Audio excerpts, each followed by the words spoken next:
I discovered my best friend of 17 years had faked ovarian cancer for 18 months, shaving her head, buying a wig, and collecting nearly $30,000 in donations, all to draw my husband into her orbit as her devoted caretaker. My name is Priscilla Duval, and before this happened, I believed I understood the people I trusted and the life I had built. I found the wig receipt by accident, tucked into the inside pocket of a coat I was taking to the dry cleaner, and for a few seconds I just stood there in the mudroom holding that slip of paper between my fingers as if it might explain itself if I stared at it long enough. It was dated 11 months earlier, not last month, not sometime vague and easy to excuse. 11 months earlier, from a specialty medical supply shop in a town 2 exits away from ours in Richmond, Virginia. And the words on the receipt were plain enough that I did not have to twist them into meaning. Human hair wig, custom fitting, paid in full. My first thought was ridiculous in its simplicity. My husband had bought my best friend a wig for chemotherapy hair loss 11 months ago. My second thought came a heartbeat later, colder and heavier. My best friend had not told us she had cancer until 3 months after that date. I am 39 years old. I work as a high school counselor, and until this all happened, I thought I understood what betrayal looked like. I thought it was the obvious kind. Lies in the dark, secret phone calls, lipstick on a collar, a message accidentally left open on a screen. What I did not understand was that betrayal can grow in daylight. It can wear the face of someone you have loved since you were 22. It can wear the voice of a person sobbing on the other end of the line while telling you she is dying. My husband, Owen Marsh, and I had been married for 12 years. We had one son, Noah, who was 9 when this began, and 11 when it ended. We had a normal life in the way people mean that, when they are grateful for it. Mortgage, school lunches, carpools, grocery lists, overdue library books, Sunday pancakes, arguments about trash day. We were not glamorous, we were not broken, we were busy, tired, and ordinary, which is why I think I believed we were safe. Renata Okonkwo had been in my life since college. She was the kind of friend people say they have when they are trying to prove they are not lonely. We met in a freshman seminar, both of us late because we had gone to the wrong building, and laughed so hard at our own confusion that we ended up walking across campus together and never really stopped. She was in my wedding. She was there when Noah was born. She came over with takeout when Owen worked late. I had her house key, and she had ours. Our mothers knew each other. Our lives had been threaded together so long that I stopped remembering which memories were mine alone and which belonged to both of us.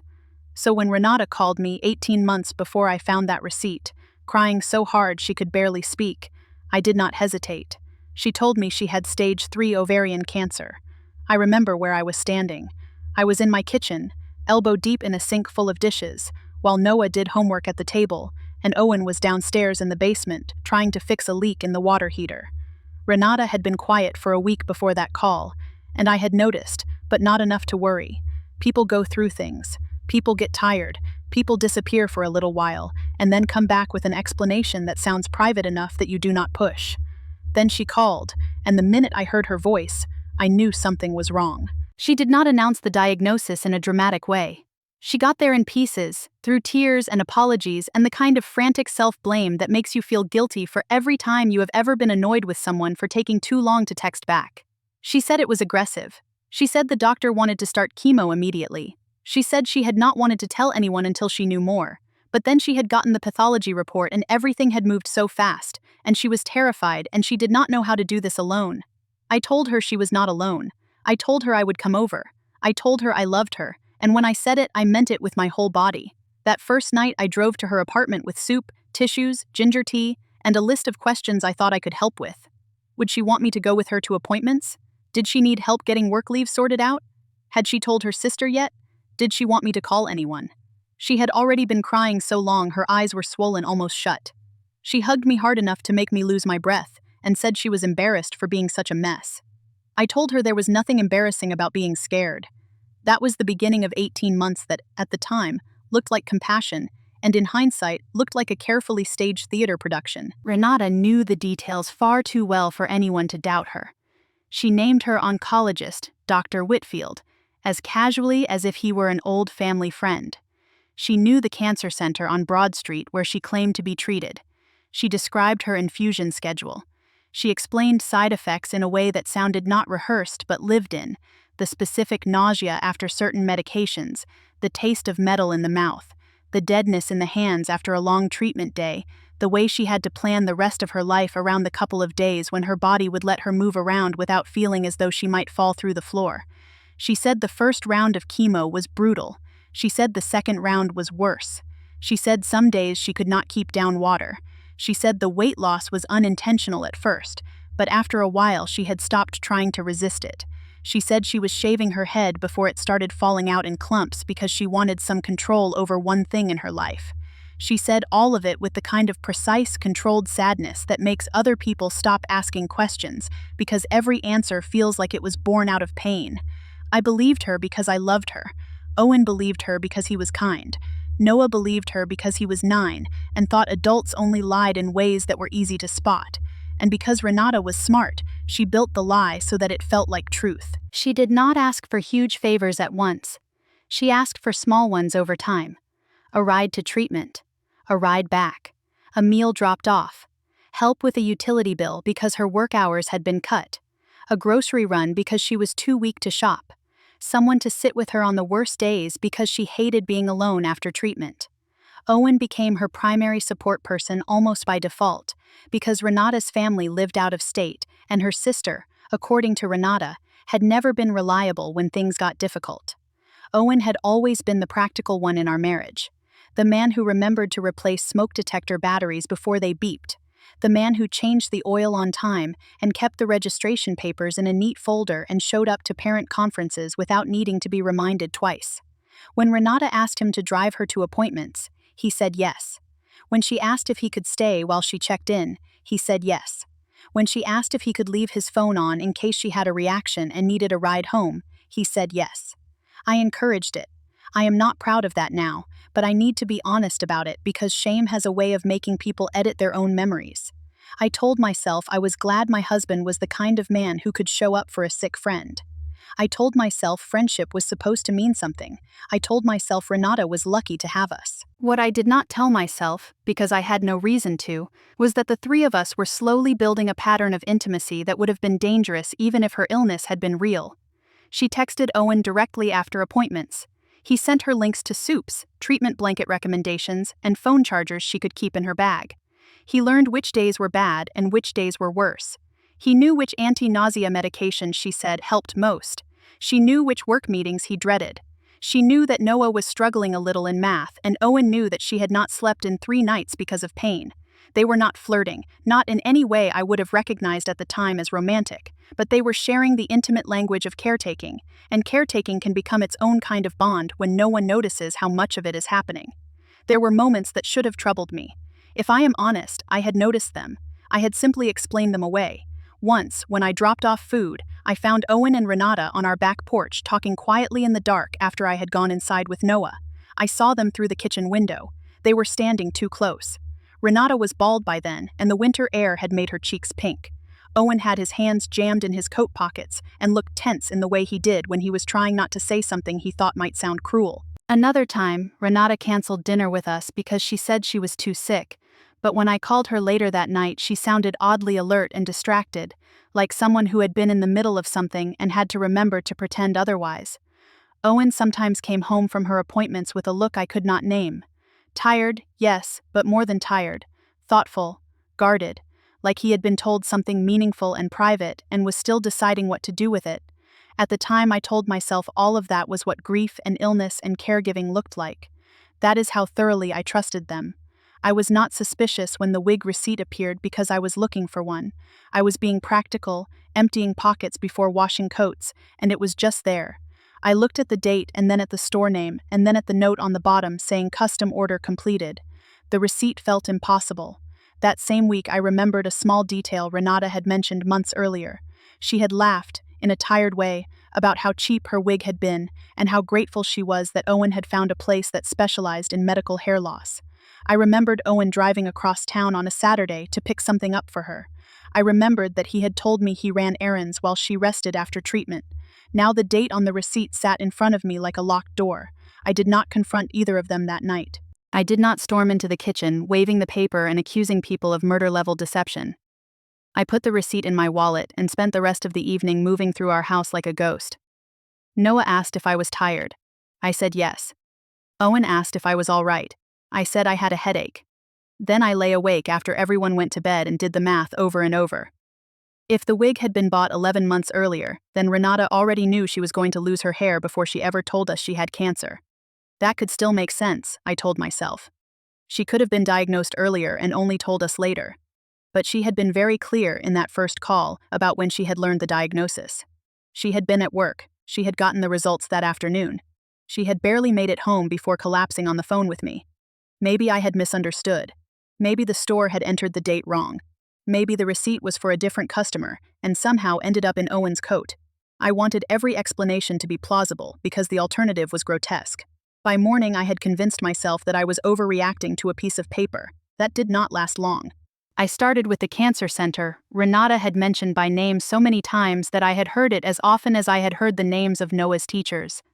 I called their scheduling line, and under the pretense of asking about a second opinion for a relative, I asked whether Dr. Whitfield was taking new patients. The woman on the phone paused. Then she told me there was no oncologist by that name at their facility. I said maybe he had left recently. She said he had never worked there, not in the past 10 years, and if I wanted, she could transfer me to a real oncologist on staff. I thanked her, hung up, and sat in my car in the school parking lot with both hands pressed to the steering wheel so hard my fingers hurt. That was the moment the room in my mind began to tilt.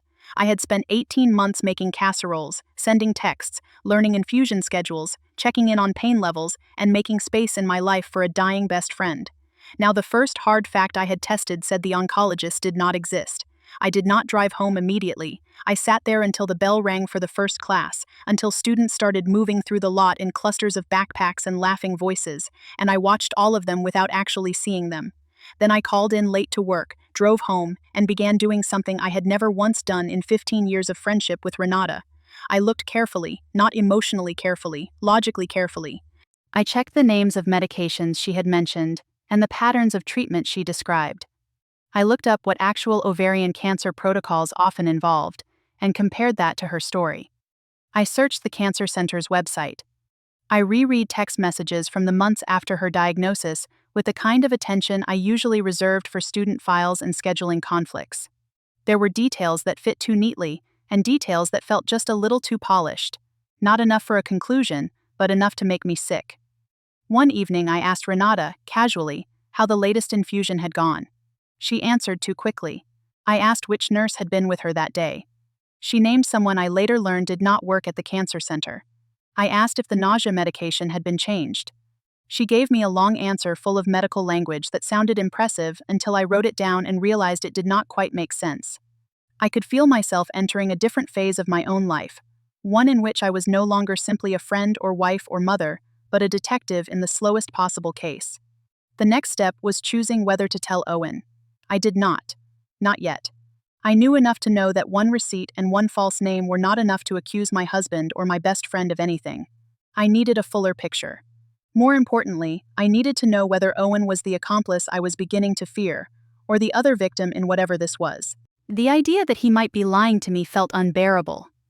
The idea that he might be innocent and still somehow deeply involved felt almost as bad. I did what I had to do and hired a private investigator. Her name was Odalis Farrow. She was a former insurance fraud investigator, with an unhurried voice and the kind of directness that makes nervous people feel briefly offended before they realize how much easier honesty is. I told her I needed help verifying a friend's medical claims. I did not say the words cancer until the end of the meeting, and I did not say the words husband at all. She did not pry. She asked what I already knew, what I suspected, and what I was prepared to learn. I told her I was prepared to learn the truth, however ugly it was. She said that was almost never as simple as people thought, but she would help me find it. Those 5 weeks felt longer than the whole first year of Renata's illness. I kept functioning because mothers do not get to stop. I made lunches. I attended school meetings. I answered parent emails. I reminded Noah about spelling quizzes. I stood in line at the grocery store and bought dish soap and bananas and paper towels while inside my head. I was waiting for a stranger to tell me whether my best friend had been dying in a hotel room or lying in one. Odalis called me first with the most basic finding. There was no cancer diagnosis in Renata's verified medical history anywhere she could lawfully trace. She had been careful. Too careful. She had used old authorizations and old documents and a convincing layer of privacy around herself. But the story did not hold. Then came the parking records. Renata had told Owen she was being treated at the cancer center across town, but the times and dates Odalys gathered from public records and license plate logs showed that Owen was often dropping her off near a completely different building, then waiting while she disappeared for hours. A medical office building was nearby, yes, but not the one she had described. A hotel was also nearby. Not a small hotel, an extended stay hotel 3 miles away. The pattern was consistent enough to be damning. Drop-off. Long gap. Pickup. No evidence of actual treatment. Too much time for a quick appointment, too little for an overnight stay, and exactly the kind of window that let a person manufacture a believable absence. Odalys warned me not to jump to conclusions about the hotel yet. Then she found more. The wig receipt matched the store Renata had used, and the date confirmed that she had arranged it before telling us about the cancer. The weight loss, which I had initially assumed was a passive side effect of treatment, appeared to have been intentional, not a simple accident, a calculated effort to look more ill. And then there was the head shaving. People assume, especially if they have never been around serious illness, that shaving a head is too dramatic a thing to fake. It is the kind of act that feels like proof. Odalys told me, gently, that dramatic acts are often the easiest lies to believe because they are emotionally expensive to perform. The more committed the performance, the less likely others are to question it. By the time she sat down with me in a small office that smelled faintly of stale coffee and paper, I already knew enough to feel the floor drop away beneath me.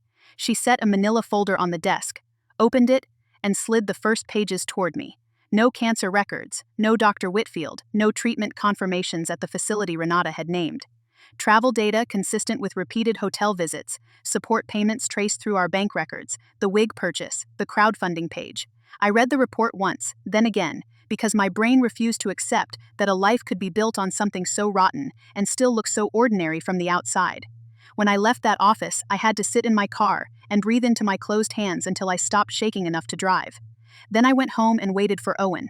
I needed to hear his version before I accused anyone of anything. He came in around 6:30, briefcase in one hand, Noah's lunchbox in the other because he had picked up our son from practice on the way. He kissed my cheek, asked what I wanted for dinner, and did not notice that I had placed the folder in the center of the kitchen table like a boundary line. I told him to sit down. He saw the folder and stopped moving. I asked him if he had ever gone to the cancer center with Renata. He said yes. I asked him if the oncologist was named Dr. Whitfield. He said yes, but he sounded uncertain now. I slid the report toward him. He read the first page, then the second. Then he put both hands over his face and sat there for so long I thought he might be sick. When he finally looked up, his expression had changed several times over. Confusion first, then horror, then something I did not understand until later, something almost like relief. Not relief that it was false, relief that his instinct had not been wrong all along. He told me he had believed her completely. He told me every appointment had seemed real because she had been specific and consistent. He told me she always insisted on going into the treatment area alone.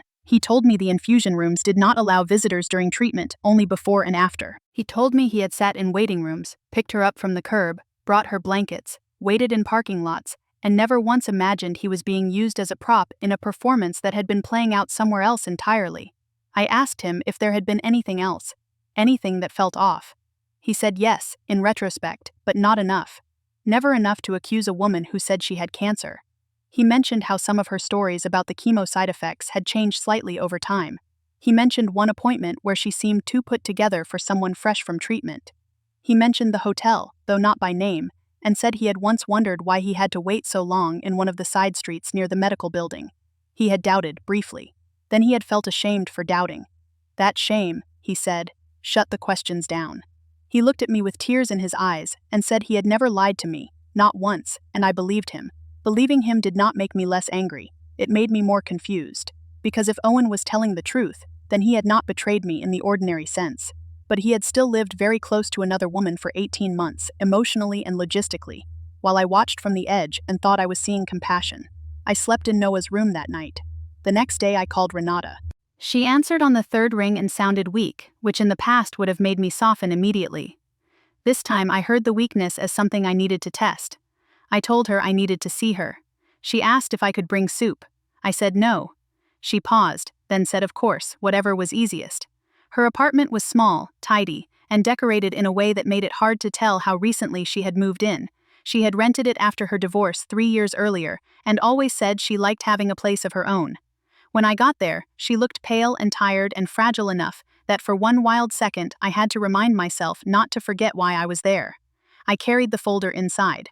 She saw it and her face changed, but only slightly. I asked her whether Dr. Whitfield existed. She said immediately that of course he did. I asked her why the cancer center had no record of him. She said they must have made a mistake. I told her I had hired someone to verify her claims. Her expression shifted from annoyance to wounded disbelief, so fast it was almost impressive. She told me I had no right. She told me I had gone behind her back. She told me I had treated a sick woman like a criminal. I let her talk for a while because I wanted to see what she would choose when she still thought she could escape. Then I opened the folder and slid the first page across the table. The parking records. She looked at them and said nothing. I slid the wig receipt next. She touched her mouth.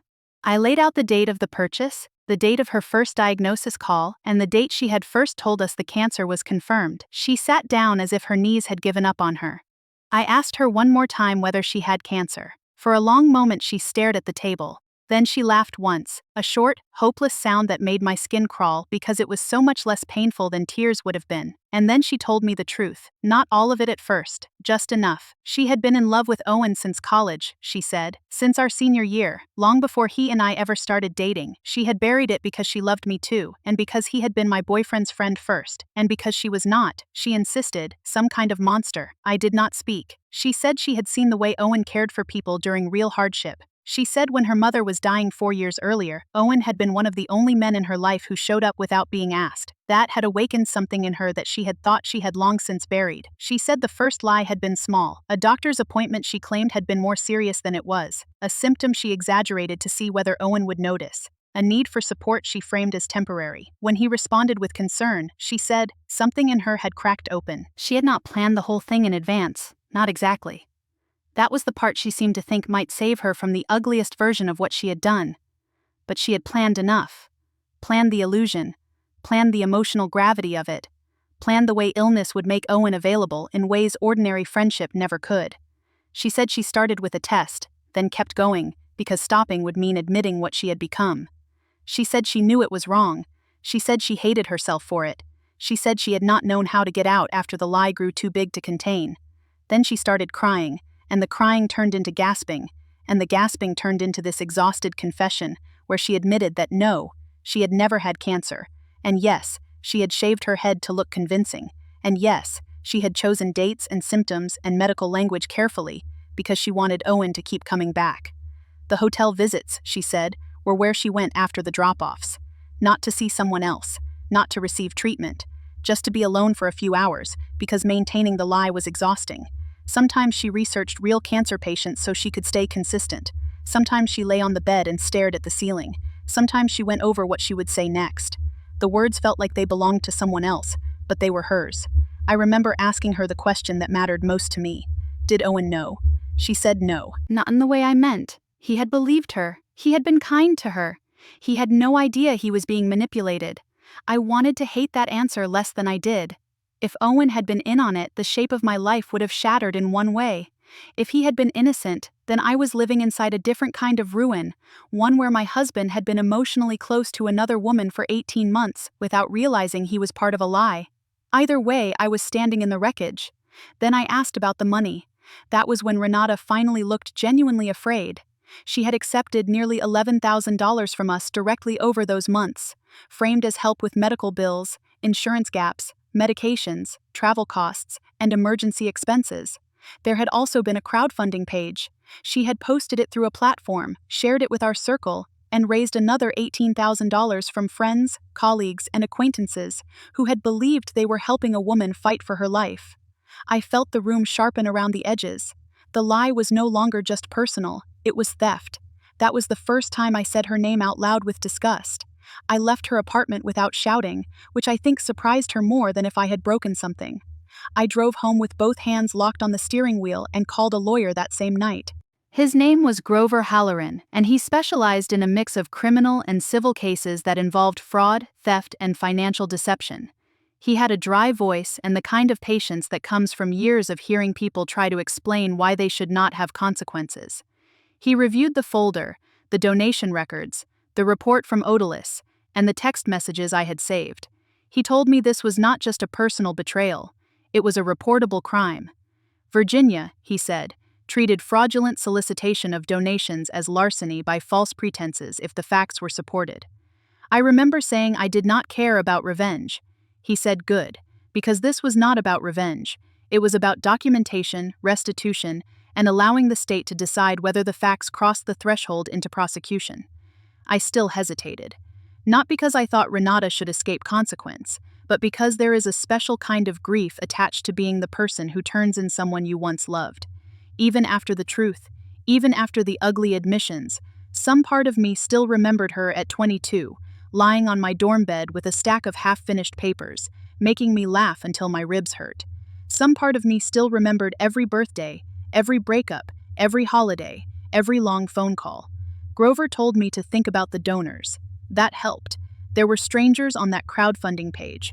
There were colleagues. There were parents from school. There were people who had given because they believed the story and because they believed they were helping a woman in crisis. That was enough. I filed the police report 2 weeks later. The Financial Crimes Unit took the case seriously once they saw the pattern. The crowdfunding platform cooperated. Records came in. Donations were verified. Owen and I were both interviewed. Renata's account shifted from denial to partial confession to legal silence once she got a lawyer of her own. The process moved slowly, because criminal cases do. In the meantime, my life became a series of hard, practical conversations.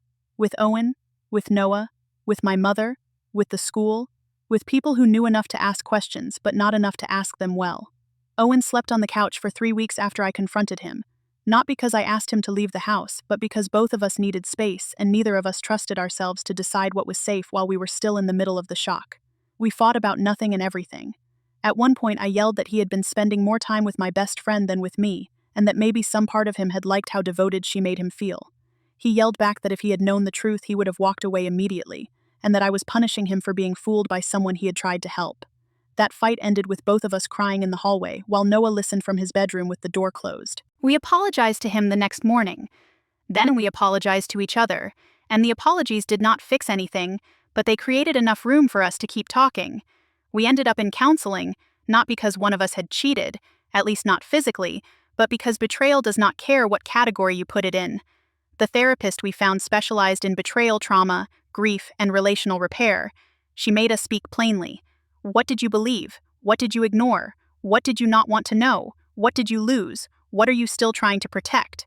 Those questions were harder than any accusation.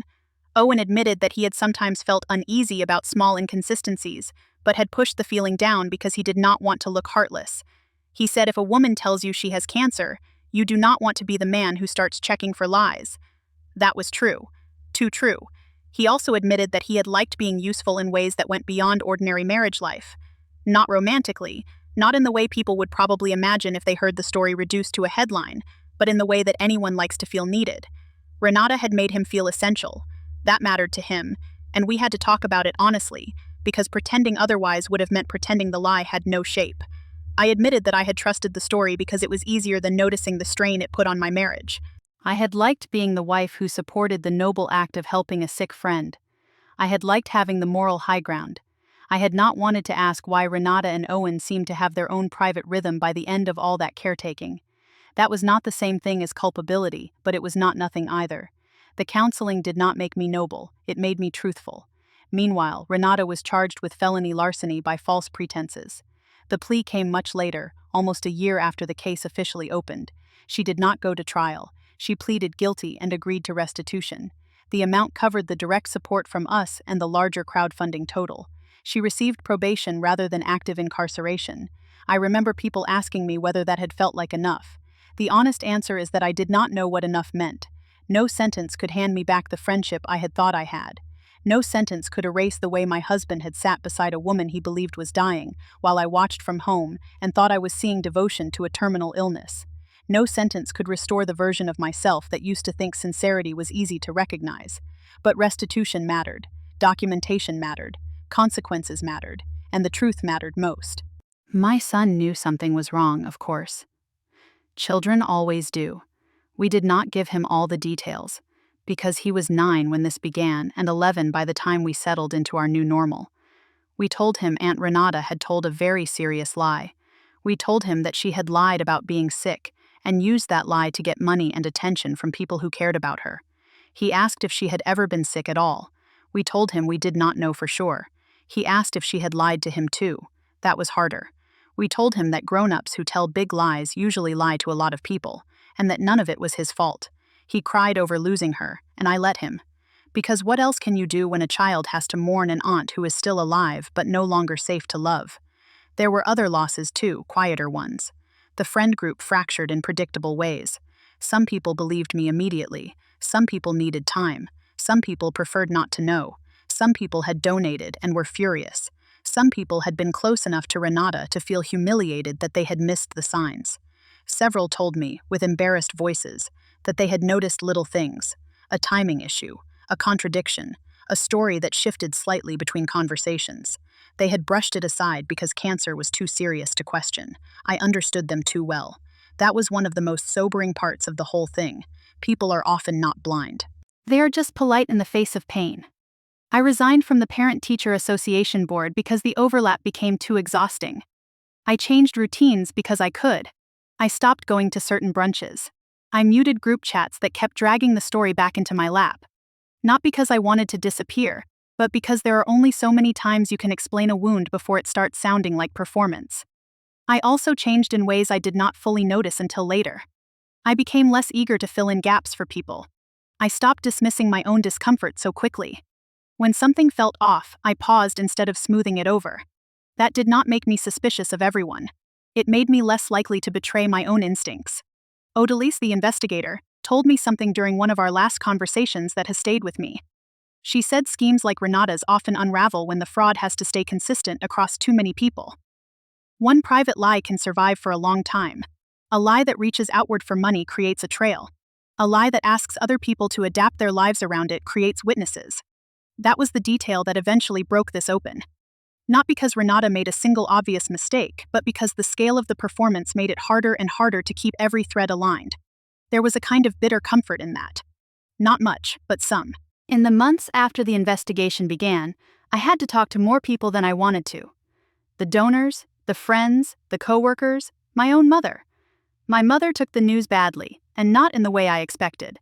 I assumed she would be angry on my behalf. She was, of course. But what I heard first in her voice was grief for Renata. She had known Renata since we were both 19. Renata had been in our house for birthdays and holidays and Sunday dinners.